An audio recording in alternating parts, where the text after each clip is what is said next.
பூஞ்சோலை மாணவர்கள் அனைவருக்கும் வணக்கம். இன்னைக்கு மத்திய அரசு திட்டங்கள் சார்ந்து கடைசி பகுதி பார்க்க போறோம்.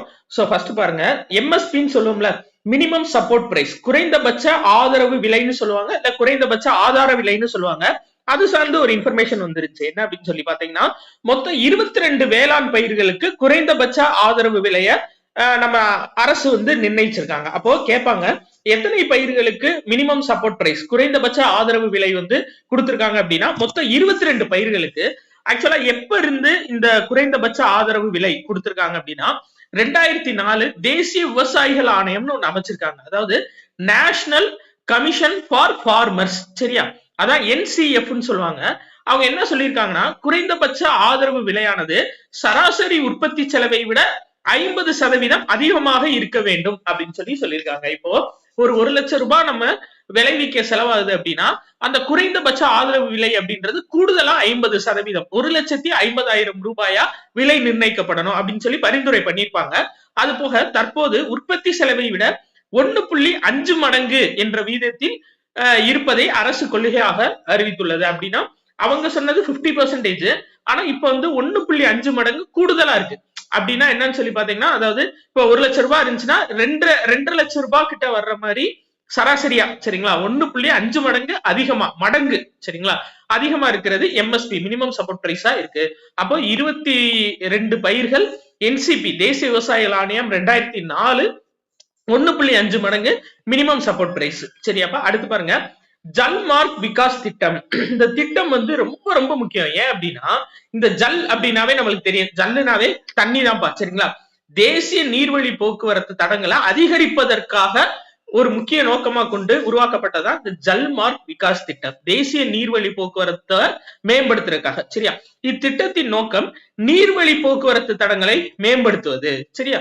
பாருங்க, இதன் மூலம் ஹால்டியாவில் இருந்து வாரணாசி வரையிலான முதல் தேசிய நீர்வழித்தடத்தில் பல்வகை முனையங்கள், நவீன உபகரணங்கள் மற்றும் சமுதாய படகு குழாம்கள், நவீன நீர்வழி போக்குவரத்து பாதை உருவாக்கப்பட்டுள்ளது. ஃபர்ஸ்ட் அதாவது நேஷனல் வாட்டர்வேஸ் NW1 இருக்கும் பாத்தீங்களா, அதுல, அதாவது ஹால்டியால இருந்து வாரணாசி வரையும் சோ இந்த முக்கியமான விஷயங்கள்லாம் செய்யப்பட்டிருக்கு. எந்த திட்டத்தின் கீழே அப்படின்னா, ஜல்மார்க் விகாஸ் திட்டத்தின் கீழே, சரியா?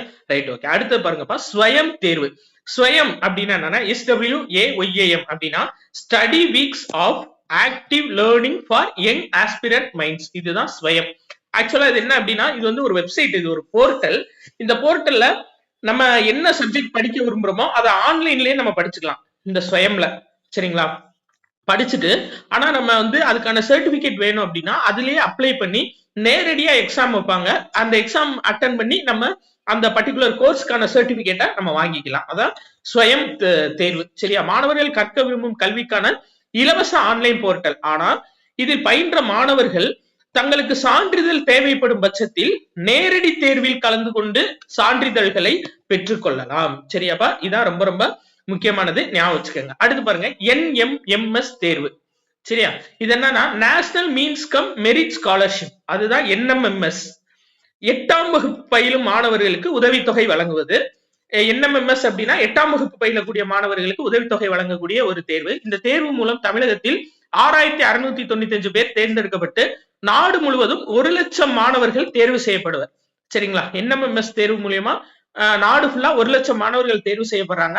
அவங்களுக்கு 9 முதல் +2 முடிக்கும் வரை மாதம் ரூபாய் 1000 உதவித்தொகை வழங்கப்படும், சரியாப்பா? எவ்வளவு உதவித்தொகை வழங்குறாங்க அப்படின்னா, மாதம் 1000 ரூபாய் உதவித்தொகை வழங்குறாங்க.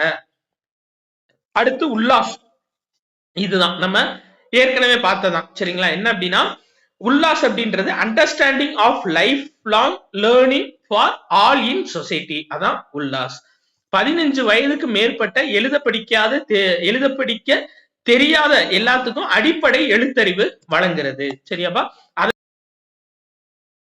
ஆக்சுவலா இந்த உல்லாஸ் திட்டம் அப்படின்றது புதிய பாரத எழுத்தறிவு திட்டம். நம்ம ஏற்கனவே பார்த்திருக்கோம்னா அந்ததான், சரிங்களா? புதிய பாரத எழுத்தறிவு திட்டத்துக்கு இன்னொரு பேர் தான் என்ன அப்படின்னா Ullas, understanding of life long learning for all in society, சரிங்களா? 2022ல இருந்து இந்த திட்டம் செயல்படுத்தப்பட்டு வருது.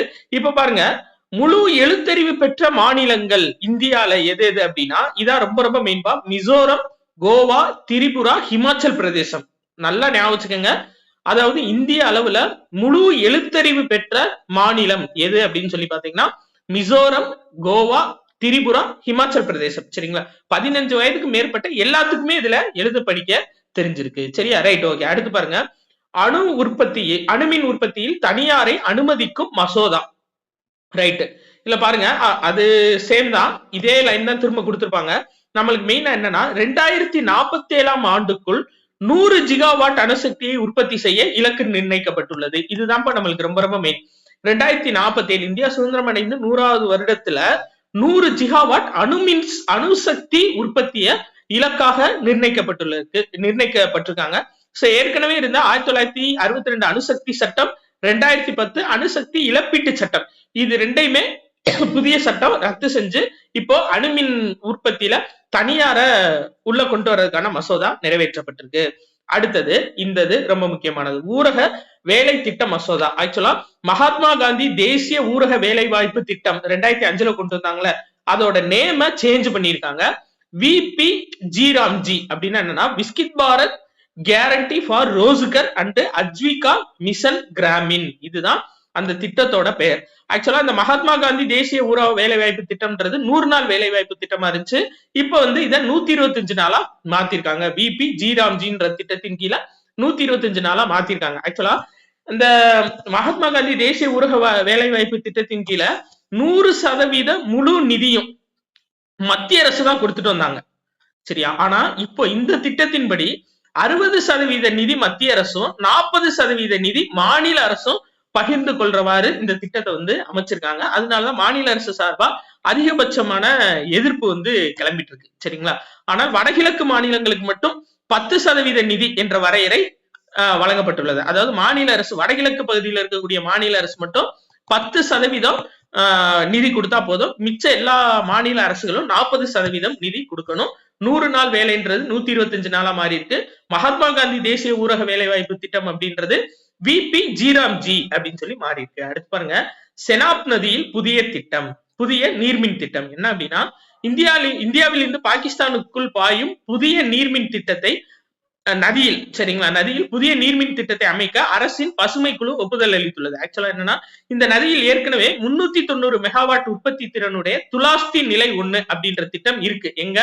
செனாப் நதியில ஏற்கனவே துலாஸ்தி நிலை 1 அப்படின்ற நீர்மின் திட்டம் இருக்கு 390 மெகாவாட்ல. இப்ப புதுசா 260 மெகாவாட் உற்பத்தி திறன்ல துலாஸ்தி நிலை 2 அப்படின்ற 2வது மின் உற்பத்தி திட்டமும் துவங்கப்பட உள்ளது. சரிங்களா? இந்த சிந்து நதி நீர் ஒப்பந்தம் அடிக்கடி பார்த்துட்டே வரும். இந்த சிந்து நதி நீர் ஒப்பந்தம் எப்ப போடப்பட்டுச்சு அப்படின்னா 1960 போடப்பட்டுச்சு. அதாவது உலக வங்கியோட உதவியோட, அதான் எந்த வங்கியோட உதவியோட இந்த சிந்து நதி நீர் ஒப்பந்தம் கையெழுத்தாச்சு அப்படின்னா 1960 உலக வங்கியோட துணையோட இந்த சிந்து நதி நீர் ஒப்பந்தம் கையெழுத்தாச்சு. சரியாப்பா? சோ நம்ம ஒன்றிய அரசு திட்டங்கள் எல்லாம் பார்த்தாச்சு. மாநில அரசு ஃபுல்லா கம்ப்ளீட் ஆயிடுச்சு, ஒன்றிய அரசு திட்டங்களும் நம்மளுக்கு ஃபுல் அண்ட் ஃபுல் கம்ப்ளீட் ஆயிடுச்சுப்பா. நன்றி.